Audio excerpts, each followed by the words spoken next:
Bridge went in. Immediately what happened, 90% of that traffic that used to come through Brunswick can now bypass it completely. This, I think, threw city leadership and the population into a tizzy because suddenly it's like the bottom had dropped out of their market. They panicked. This is when we lost the Oglethorpe Hotel because they figured out what it was.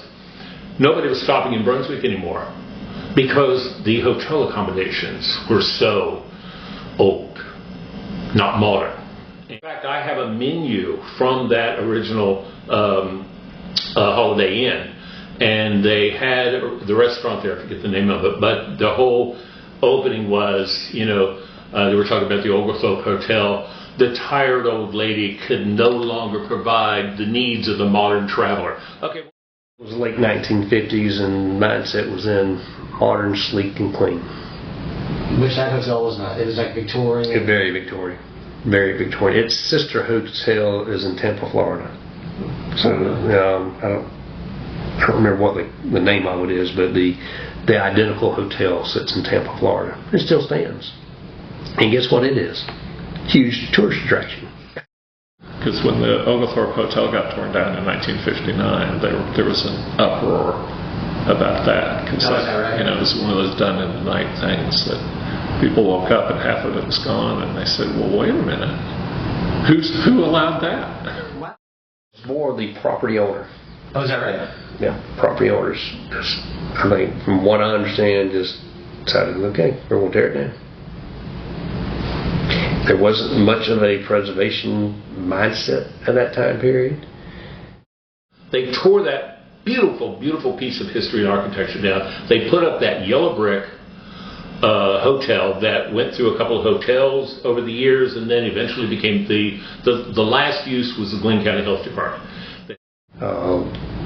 Wound up being a modern exterior entry Holiday Inn. For 1960s, it was probably very nice. That piece of crap. Yeah, the eagerly awaited World 775th Holiday Inn that replaced the beautiful, fantastic Oglethorpe Hotel. Yeah, Brad Brown and I both were there, and we had worked together to get that monstrosity just torn down. It had been vacant at that time for a number of years.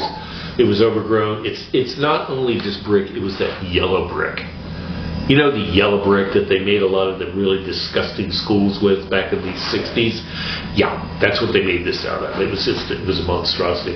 Anyway, we got out there. They got out there with all the big wrecking balls and all this big heavy equipment. The word was, nobody touches anything until the mayor and I guess I was DDA director at the time, DDA Blueprint, DDA director out there. So Brad and I both get out there, and there's all this heavy equipment over, and they go, okay, we're going to kick this off. So Brad and I both got great big ass bricks, and we just stood up and started throwing them through the windows of that thing. So we dealt the first blows to the demise of that old Holiday Inn, old Cabana Inn, whatever it was, old health department, to take it down. So yeah, that was satisfying. And what it represented, what was torn down for that piece of crap to go up in its place. It needed to be gone. It needed to be erased from the face of, but just enough so it doesn't happen again. You got to remember these mistakes. You got to remember that you take something away like that, you're not going to get it back.